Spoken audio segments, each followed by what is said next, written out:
Today the world is going tech savvy. With the advent of technology, there is increased reliance of us on technology. This has given rise to a comparatively new phenomenon called the eye posture syndrome.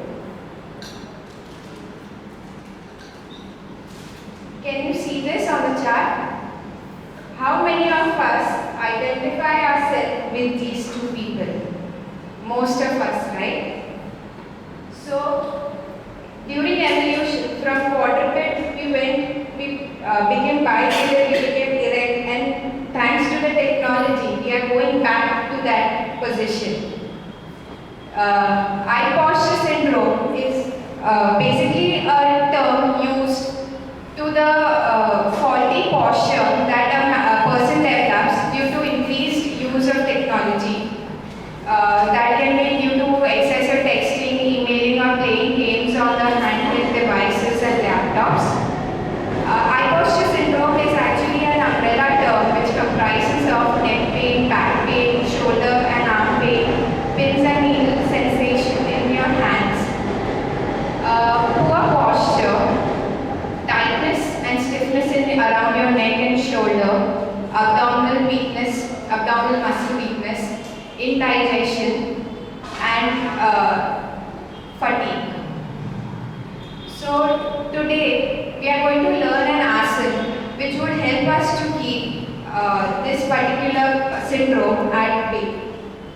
So today's posture that we are going to learn is Ushtrasana. Ushtra means camel. Asana means pose. Ushtrasana means a camel pose. It is named after a camel because the final position actually resembles the hump of a camel. The final posture, the Ushtrasana, is actually done by being in the kneeling position. The person goes behind from the waist, and the hands are placed on the respective heels and the head is taken back. This is the final position. In this position, the muscle work, now we are going to talk about the muscles that act and that are stretched. The entire anterior aspect of the body is stretched. From the neck, there is a very good anterior stretch on the neck, a very good stretch on the chest. It also stretches the pectoralis minor muscle, which improves the posture. Generally, people, because of slouching and stooping, they have rounded shoulder, but it helps to open up the shoulders. The anterior abdominal muscles also get a good stretch. The hip flexors, which are again one of the reasons why many people get back pain, which is stretched in this particular asana. At the same time, the back muscles, like the back muscles are strengthened, the glutei are strengthened, the lateral hip muscles have to work to stabilize that position, the position of kneeling. Hence, there is a lot of muscle work that is going on around the hip and the knee, in the thigh area. There is a stretch at the anterior aspect of the neck, hence your thyroid gland is very happy. The functioning is very good. It helps to improve the function. There is chest, stretch, expanded, hence your heart and the lungs are happy. Your circulatory and respiratory functions also improve. Your lung capacity will also improve. The stretch and the pressure created on the abdominal wall and around the pelvic area helps to improve the function of the vital organs, thus the digestion, stomach and intestine. In females, it also helps to reduce dysmenorrhal pain during menses. So these are all the health effects of this particular asana. Going ahead with how to practice this particular asana. I would request Saraswati ma'am to come to demonstrate this posture.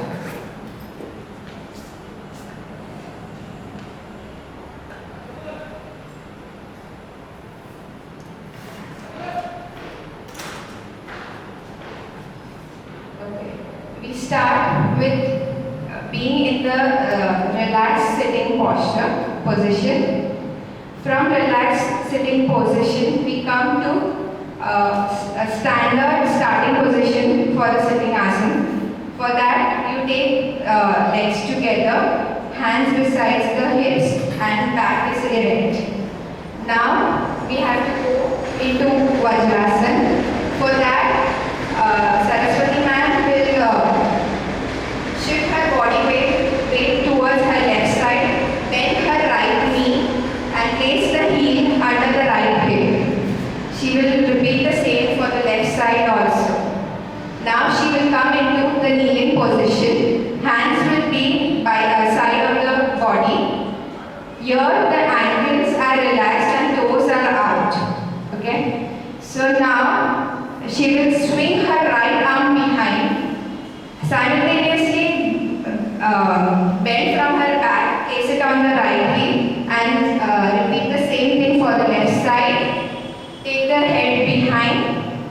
In this final posture, the head has to be relaxed, the shoulders have to be relaxed, chest is open and pushed towards the ceiling, the hip is thrusted forwards, the pelvis is taken forwards. This posture can be held as far as she is comfortable or else for 3 to 5 breaths. Now, in order to release, in this final posture, first she'll perform conscious differential relaxation. If you're uncomfortable, you can come. Okay? Sorry. The conscious differential relaxation, that is, she will relax the parts of the body which are not involved in the asana. In this particular asana, her facial muscles have to be relaxed. The mouth has to be kept closed. There is a tendency that because of the stretch, the mouth opens up. The shoulder blades should not pinch. They should be relaxed. The ankles have to be relaxed. Now she will go in for Pranadharana. Okay, she'll come out. I'll just talk about releasing the asana first. In order to release the asana, you first lift the head up. Then take the left hand forward first, along with the right hand. Come into the kneeling position. Now she'll sit in Vajrasana. Now from this she'll go in for a complementary posture, that is Shashankasana for this particular posture, and relax for a few breaths. While she's relaxing, I'll again go back to the final posture of Ustrasana. During Ustrasana, she was also practicing Pranadharana, Pratham and Dvitiya, and then she can also go in for Tritiya. Pranadharana first is basically counting the breaths. Pranadharana 2 is experiencing the touch of the breath on the inner walls of the nostrils, and Pranadharana 3 is feeling the thermal sensations of the breath on the soft palate. Now, since she is relaxed, she will come back to the Vajrasana, and now she will come back to the relaxation position. For that first, Alright, she's back into the relaxation position. Now first we'll discuss the various adjustments that can be done by performing this particular asana. If you are not comfortable with your ankles relaxed, you can always tuck in your toes. That will help to improve the balance. At the same time, when you take your hands behind, you can reach your heels a little easy. Now, in case of knee pain and ankle pain, you can keep a roll of towel below the knee or ankle to cushion it. Now, for people who cannot perform Ustrasana, there are two leading practices that we'll talk about. One is Purva Ustrasana and one is Ardha Sulabh Ustrasana. I will demonstrate Purva Ustrasana for you. For that, I will request Saraswati ma'am to come into Vajrasana with the same position. Okay, now she'll come into the kneeling position, hands besides the body. Now she'll place her palms on her lower back one by one, and now she's going to bend behind from her lower back. Yeah, head is going to is taken behind, and she can hold this position till the point she can easily hold it.